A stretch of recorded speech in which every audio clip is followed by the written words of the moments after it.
My story minus कमला दास।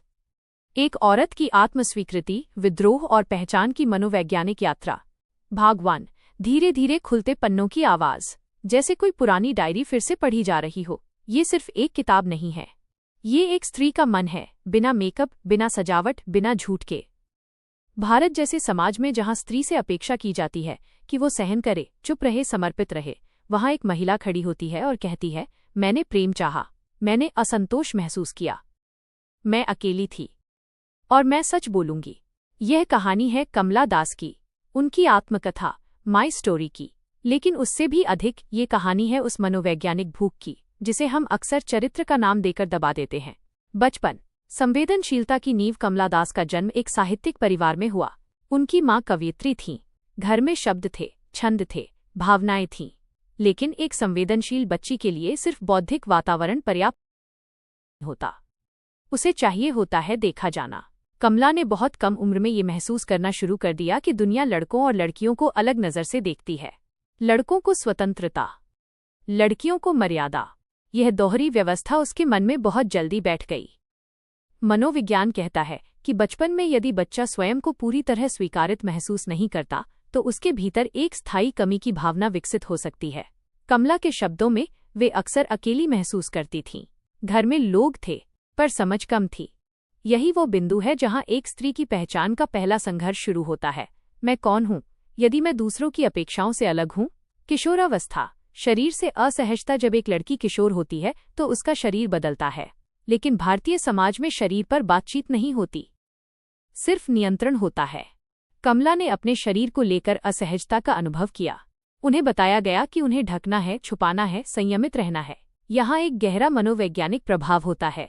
जब शरीर को शर्म से जोड़ा जाता है तो आत्मसम्मान भी प्रभावित होता है। कमला ने बहुत जल्दी ये महसूस किया कि उनकी इच्छाएं, उनकी जिज्ञासाएं स्वीकार्य नहीं हैं। यही दबाव आगे चलकर उनके लेखन में विस्फोट की तरह बाहर आया। कम उम्र में विवाह, अधूरी पहचान का बोझ। कमला की शादी कम उम्र में कर दी गई। एक लड़की जिसने अभी खुद को पूरी तरह जाना भी नहीं था, उसे पत्नी बना दिया गया। यहाँ एक महत्वपूर्ण मनोवैज्ञानिक बिंदु समझना जरूरी है। विवाह सिर्फ सामाजिक संस्था नहीं है, ये दो व्यक्तियों की भावनात्मक परिपक्वता की मांग करता है। कमला उस समय भावनात्मक रूप से तैयार नहीं थी। उनका विवाह उन्हें प्रेम का आश्वासन नहीं दे पाया। उन्होंने स्वीकार किया कि वे अक्सर भावनात्मक रूप से खाली महसूस करती थीं। ये खालीपन सिर्फ वैवाहिक असंतोष नहीं था, यह पहचान का संकट था। मैं पत्नी हूँ, लेकिन क्या मैं खुद भी हूँ? भावनात्मक भूख, मान्यता की तलाश। जब विवाह में भावनात्मक संतुष्टि नहीं मिलती तो व्यक्ति मान्यता की तलाश करता है। कमला ने भी वही किया। उन्होंने स्वीकार किया कि उन्होंने विवाह के बाहर भी संबंध बनाए। ये स्वीकारोक्ति भारतीय समाज में विस्फोट की तरह थी। लेकिन यदि हम इसे नैतिकता से हटाकर मनोविज्ञान से देखें तो यह एक स्त्री की गहरी भावनात्मक भूख का संकेत है। उन्हें प्रेम नहीं, मान्यता चाहिए थी। उन्हें यह सुनना था कि वे महत्वपूर्ण हैं। जब किसी व्यक्ति को लगातार यह महसूस कराया जाता है कि उसकी भावनाएं गौण हैं तो वो वैलिडेशन की तलाश में भटक सकता है। कमला ने अपने इस भटकाव को छुपाया नहीं। उन्होंने उसे लिखा। लेखन, आत्मचिकित्सा। माई स्टोरी केवल घटनाओं का विवरण नहीं है, ये आत्मविश्लेषण है। लेखन उनके लिए कैथार्सिस था, एक ऐसी प्रक्रिया जिसमें दबा हुआ दर्द शब्दों के माध्यम से बाहर आता है। उन्होंने अपने अकेलेपन, अपनी इच्छाओं, अपने अपराध बोध, अपने गुस्से, सबको लिखा। यही कारण है कि उनकी भाषा असहज करती है। वो सजावटी नहीं है, वो सच्ची है, और सच्चाई हमेशा व्यवस्थित नहीं होती। समाज का प्रतिरोध। जब किताब प्रकाशित हुई तो समाज ने उन्हें कटघरे में खड़ा कर दिया। लोगों ने कहा, ये अश्लील है, ये संस्कारों के विरुद्ध है। लेकिन प्रश्न ये है, क्या समाज को समस्या उनके अनुभव से थी या उनके ईमानदार होने से? कमला दास ने एक ऐसी दीवार को तोड़ा जिसे महिलाओं से पार न करने को कहा जाता था, व्यक्तिगत सत्य की दीवार। पहचान की पुनर्परिभाषा। किताब के अंत तक हम एक बात समझते हैं, कमला दास खुद को संत या पीड़िता की तरह प्रस्तुत नहीं करती, वह खुद को इंसान की तरह प्रस्तुत करती हैं। एक ऐसी इंसान जो गलती करती है, जो प्रेम चाहती है, जो टूटती है, जो फिर लिखती है। और शायद यही इस किताब की सबसे बड़ी ताकत है। ये केवल शुरुआत है। अगले भाग में हम गहराई से विश्लेषण करेंगे उनके विवाह का विस्तृत मनोवैज्ञानिक प्रभाव, स्त्री कामुकता पर उनकी स्पष्टता, आत्मस्वीकृति बनाम सामाजिक स्वीकृति, मातृत्व और पहचान का संघर्ष, अवसाद और अस्तित्वगत खालीपन लेखन के माध्यम से शक्ति प्राप्ति। भाग 2। धीरे धीरे एक प्रश्न उभरता है, क्या एक स्त्री को प्रेम की तलाश करने का अधिकार है, या उसे केवल प्रेम देने के लिए ही बनाया गया है? कमला दास की आत्मकथा इस प्रश्न को केवल उठाती नहीं, उसे जीती है। विवाह का आंतरिक यथार्थ। कमला के विवाह को यदि सतह पर देखें तो वो एक सामान्य व्यवस्थित सामाजिक विवाह था, लेकिन भीतर एक ऐसी खामोशी थी जो धीरे धीरे मानसिक थकावट में बदलती गई। विवाह के शुरुआती वर्षों में उन्होंने महसूस किया कि उनका भावनात्मक संसार उनके पति से मेल नहीं खाता। यहाँ एक महत्वपूर्ण मनोवैज्ञानिक तथ्य सामने आता है। भावनात्मक असंगति शारीरिक निकटता से अधिक गहरी दूरी पैदा करती है। कमला ने स्वीकार किया कि वे अक्सर अपने विवाह में अकेली महसूस करती थीं। वे पत्नी थीं, लेकिन साथी नहीं। ये अनुभव कई भारतीय महिलाओं का साझा अनुभव है, संबंध में रहकर भी अकेला होना। शारीरिकता और स्त्री का अपराध बोध। माई स्टोरी का सबसे विवादित हिस्सा वो था जहां कमला ने अपनी कामुकता के बारे में खुलकर लिखा। भारतीय समाज में स्त्री की कामुकता को या तो दबाया जाता है या नैतिकता से बांध दिया जाता है। कमला ने उसे मानवीय स्तर पर स्वीकार किया, लेकिन यह स्वीकार करना आसान नहीं था। उनके भीतर अपराध बोध भी था, संशय भी था और आत्मद्वंद्व भी। यह द्वंद्व इस बात का संकेत है कि व्यक्ति सामाजिक प्रशिक्षण और व्यक्तिगत सत्य के बीच फंसा हुआ है। एक तरफ संस्कार, दूसरी तरफ संवेदना। यह मनोवैज्ञानिक तनाव लंबे समय तक रहने पर व्यक्ति को भीतर से तोड़ सकता है। भावनात्मक मान्यता की लत। कमला बार बार प्रेम की तलाश क्यों करती रहीं? यदि हम इसे गहराई से देखें तो ये प्रेम की नहीं, मान्यता की तलाश थी। जब बचपन में या विवाह में भावनात्मक स्वीकृति नहीं मिलती तो व्यक्ति बाहरी स्रोतों से उसे पाने की कोशिश करता है। हर नया संबंध शायद उनके लिए ये उम्मीद लेकर आता था, अब कोई मुझे समझेगा। लेकिन समझ मिलना और चाहा जाना अलग बातें हैं। कई बार उन्हें चाहा गया, लेकिन समझा नहीं गया। यही अंतर उनके भीतर खालीपन को और गहरा करता गया। मातृत्व और पहचान का द्वंद्व। कमला माँ भी थीं, लेकिन यहाँ एक महत्वपूर्ण मनोवैज्ञानिक प्रश्न है, क्या मातृत्व स्त्री की पहचान को पूरा कर देता है? समाज अक्सर कहता है हाँ, लेकिन कमला का अनुभव अधिक जटिल था। वे अपने बच्चों से प्रेम करती थीं, लेकिन मातृत्व ने उनके भीतर के खालीपन को पूरी तरह नहीं भरा। यह स्वीकार करना ही समाज के लिए असहज था, क्योंकि स्त्री को पूर्णता का प्रतीक बना दिया गया है, और जब वह अधूरापन स्वीकार करती है तो वह मिथक टूटता है। अवसाद की परछाई। माई स्टोरी में कई स्थानों पर एक गहरी उदासी दिखाई देती है। यह क्षणिक दुख नहीं था, यह अस्तित्वगत अकेलापन था। अस्तित्वगत अकेलापन वो अवस्था है जहां व्यक्ति स्वयं से भी कटने लगता है। कमला कई बार अपने जीवन को दूर से देखती हुई प्रतीत होती हैं, जैसे वे स्वयं अपनी कहानी की दर्शक बन गई हों। यह भाव अक्सर तब आता है जब व्यक्ति लगातार स्वयं को दबाता है। उनका लेखन इस टूटन को शब्द देता है। लेखन का मनोवैज्ञानिक महत्व। लेखन उनके लिए केवल अभिव्यक्ति नहीं था, यह पुनर्निर्माण था। जब कोई व्यक्ति अपनी कहानी स्वयं लिखता है तो वह अपनी पहचान को पुनः गढ़ता है। कमला ने अपने जीवन को सामाजिक नैतिकता की कसौटी पर नहीं, बल्कि व्यक्तिगत अनुभव की सच्चाई पर लिखा। यहाँ से शक्ति जन्म लेती है। स्वीकृति बाहर से नहीं आई, लेकिन भीतर से शुरू हुई। समाज बनाम सत्य। जब किताब प्रकाशित हुई तो प्रतिक्रियाएं तीखी थीं। लोगों ने कहा, यह निजी बातों का प्रदर्शन है। लेकिन प्रश्न ये है, क्या स्त्री की निजी पीड़ा भी निजी ही रहनी चाहिए, या उसे सामाजिक विमर्श का हिस्सा बनना चाहिए? कमला ने निजी को सार्वजनिक किया, और यही उनका साहस था। उन्होंने ये जोखिम उठाया कि लोग उन्हें जज करेंगे, लेकिन उन्होंने ये भी समझा कि चुप रहना आत्मधोखा होगा। आत्मस्वीकृति। सबसे कठिन चरण। किताब के अंतिम हिस्सों में हम देखते हैं कि कमला धीरे धीरे स्वयं को स्वीकार करना सीखती हैं। यह प्रक्रिया आसान नहीं थी। आत्मस्वीकृति का अर्थ है अपनी गलतियों को भी स्वीकार करना, अपनी इच्छाओं को भी, अपने विरोधाभासों को भी। कमला ने स्वयं को एक परिपूर्ण स्त्री के रूप में नहीं दिखाया, उन्होंने स्वयं को जटिल दिखाया, और मनुष्य जटिल ही होता है। यह कहानी किसी आदर्श स्त्री की नहीं है, यह कहानी एक वास्तविक स्त्री की है, जो टूटती है, जो भटकती है, जो लिखती है, और अंततः स्वयं को देखने की हिम्मत करती है। अगले भाग में हम और गहराई से समझेंगे स्त्री कामुकता पर उनकी वैचारिक स्थिति, प्रेम और निर्भरता का मनोविज्ञान, सामाजिक नैतिकता बनाम व्यक्तिगत सत्य, आत्मकथा लिखने का साहस, उनके जीवन का व्यापक साहित्यिक प्रभाव, और क्यों माई स्टोरी आज भी प्रासंगिक है। भाग 3। अब तक हमने देखा एक संवेदनशील बचपन, एक अधूरा विवाह, एक स्त्री की भावनात्मक भूख, लेखन के माध्यम से आत्मचिकित्सा। लेकिन अब हम उस क्षेत्र में प्रवेश करते हैं जहां ये आत्मकथा सबसे अधिक असहज करती है, स्त्री की इच्छाएं। स्त्री कामुकता। नियंत्रण बनाम स्वामित्व। भारतीय समाज में स्त्री के शरीर पर नियंत्रण की परंपरा बहुत पुरानी है। उसे सिखाया जाता है, तुम्हारा शरीर मर्यादा है, तुम्हारी इच्छा खतरनाक है, तुम्हारा आकर्षण दूसरों के लिए खतरा है।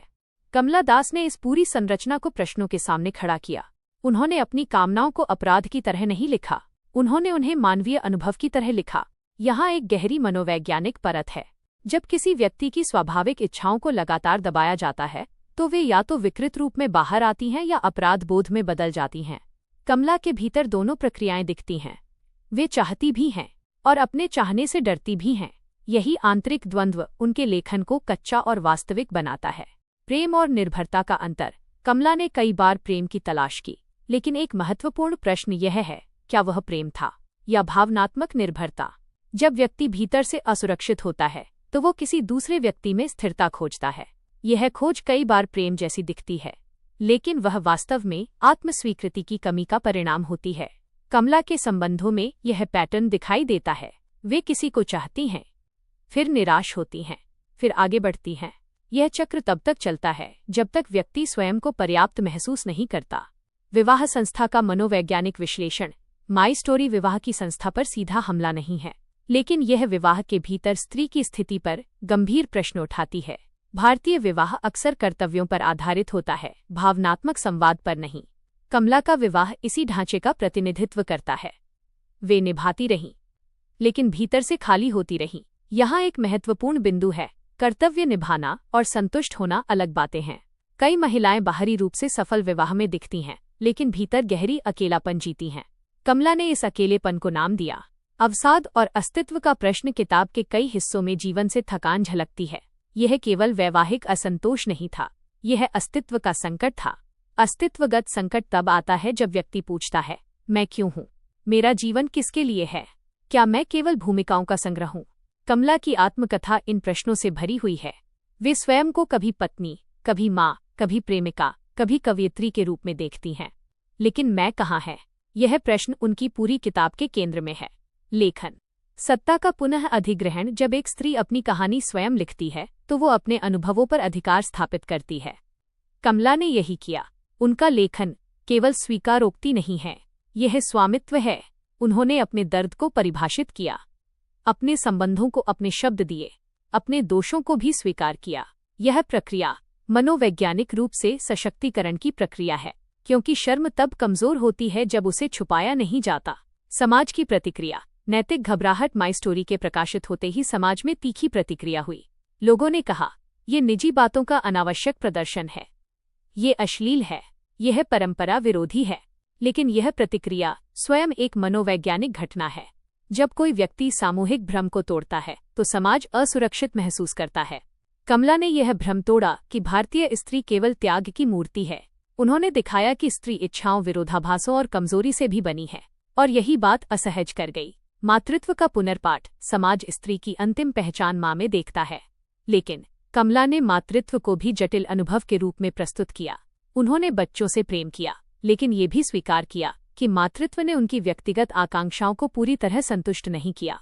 यह स्वीकारोक्ति साहसिक थी, क्योंकि इससे यह मिथक टूटता है कि माँ बनना स्त्री की सभी मनोवैज्ञानिक जरूरतों को पूरा कर देता है। आत्मस्वीकृति की अंतिम यात्रा। किताब के अंतिम हिस्सों में एक परिवर्तन दिखता है। कमला धीरे धीरे ये समझने लगती है कि उन्हें बाहर से पूर्णता नहीं मिलेगी। उन्हें स्वयं को स्वीकार करना होगा, उनकी इच्छाओं सहित, उनकी गलतियों सहित, उनकी असफलताओं सहित। यह आत्मस्वीकृति विद्रोह से अधिक परिपक्वता है। यह समझ कि मनुष्य जटिल है, और जटिल होना दोष नहीं है। अब हम अगले भाग में प्रवेश करेंगे, जहां हम देखेंगे कमला दास का साहित्यिक प्रभाव, भारतीय नारीवादी लेखन में उनकी भूमिका, आत्मकथा को सार्वजनिक करने का सांस्कृतिक महत्व, और आज के समय में माई स्टोरी की प्रासंगिकता। भाग 4। अब तक हमने एक स्त्री के भीतर की दुनिया देखी, लेकिन अब प्रश्न ये है, जब एक स्त्री अपना निजी सत्य सार्वजनिक करती है तो समाज के साथ क्या होता है? आत्मकथा का साहस। निजी से सार्वजनिक तक आत्मकथा लिखना केवल स्मृति का कार्य नहीं है, यह चयन का कार्य है। आप क्या बताएंगे? क्या छुपाएंगे? किसे बचाएंगे? किसे उजागर करेंगे? कमला दास ने बचाने की बजाय उजागर करने का रास्ता चुना। उन्होंने अपने विवाह की दरारों को लिखा, अपने संबंधों की जटिलता को लिखा, अपनी कामनाओं को लिखा। इस निर्णय का अर्थ था स्वयं को सामाजिक न्यायालय के सामने खड़ा करना, लेकिन यही निर्णय उन्हें विशिष्ट बनाता है। भारतीय नारीवादी लेखन में स्थान कमला दास का लेखन किसी घोषणा पत्र जैसा नहीं था। उन्होंने सिद्धांत नहीं गढ़े, उन्होंने नारे नहीं दिए, उन्होंने अनुभव लिखा, और अनुभव कई बार सिद्धांत से अधिक प्रभावी होता है। भारतीय नारीवादी साहित्य में उनका स्थान इसलिए महत्वपूर्ण है क्योंकि उन्होंने स्त्री के भीतर के भावनात्मक भूगोल को सामने रखा। वे केवल सामाजिक अन्याय की बात नहीं करती, वे भावनात्मक उपेक्षा की बात करती हैं, वे वैवाहिक अकेलेपन की बात करती हैं, वे इच्छा और अपराध बोध के द्वंद्व की बात करती हैं। यह मनोवैज्ञानिक स्तर का लेखन था। स्त्री की भाषा अलंकरण से परे कमला की भाषा सुसंस्कृत साहित्यिक सजावट से भरी हुई नहीं थी।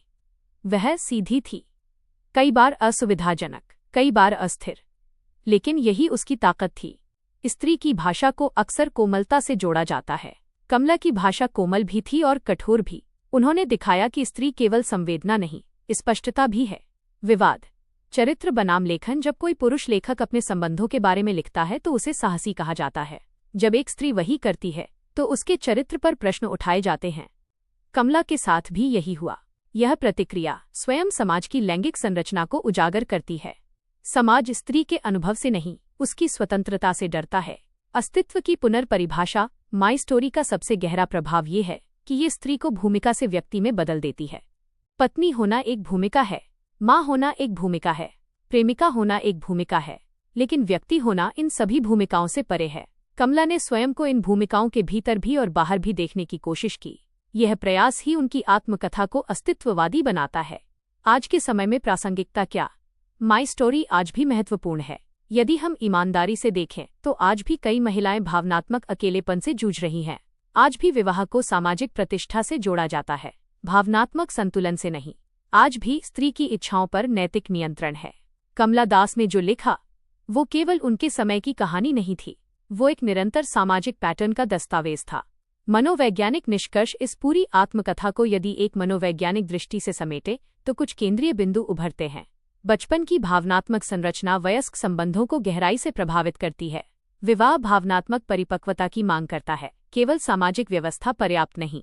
दबाई गई इच्छाएं अपराध बोध में बदल सकती हैं। आत्मकथा लेखन आत्मचिकित्सा का माध्यम हो सकता है। आत्मस्वीकृति सामाजिक स्वीकृति से अधिक शक्तिशाली है। अंतिम भाव। माई स्टोरी कोई नैतिक शिक्षा नहीं देती, यह कोई आदर्श जीवन प्रस्तुत नहीं करती। ये केवल ये दिखाती है कि एक स्त्री भी जटिल है, वो भी चाहती है, वो भी गलती करती है, वो भी सीखती है, और शायद सबसे महत्वपूर्ण, वो अपनी कहानी स्वयं लिख सकती है। अब हम अगले चरण में उनके जीवन के अंतिम चरणों का मनोवैज्ञानिक विश्लेषण, आध्यात्मिक झुकाव और पहचान परिवर्तन, आलोचनाओं के बाद उनका आत्मचिंतन। भाग 5। एक समय आता है जब व्यक्ति प्रेम, संबंध और संघर्ष से थक जाता है। वो बाहर नहीं, भीतर उत्तर खोजने लगता है। कमला दास के जीवन में भी ऐसा ही चरण आया। थकान से आध्यात्मिकता तक, भावनात्मक संघर्ष, वैवाहिक जटिलताएं, सामाजिक आलोचना, इन सब के बाद एक गहरी थकान स्वाभाविक थी। ये थकान केवल परिस्थितियों की नहीं थी, यह पहचान की थकान थी। जब व्यक्ति कई भूमिकाएं निभाते निभाते स्वयं को खो देता है तो वो किसी स्थिर आधार की तलाश करता है। कई लोगों के लिए ये आधार आध्यात्मिकता बन जाता है। कमला के जीवन में भी आध्यात्मिक झुकाव दिखाई देता है। ये पलायन नहीं था, ये स्थिरता की खोज थी। पहचान का पुनर्निर्माण। जीवन के उत्तरार्ध में कमला दास ने अपनी पहचान को नए रूप में परिभाषित करने का प्रयास किया। यहाँ एक महत्वपूर्ण मनोवैज्ञानिक घटना होती है, आइडेंटिटी रिकंस्ट्रक्शन। जब व्यक्ति अपने पुराने अनुभवों को नए अर्थ देता है तो वह अतीत से भागता नहीं, उसे पुनः व्याख्यायित करता है। कमला ने अपने अतीत को अस्वीकार नहीं किया, उन्होंने उसे स्वीकार किया और आगे बढ़ीं। यह परिपक्वता का संकेत है। आलोचना का मनोवैज्ञानिक प्रभाव।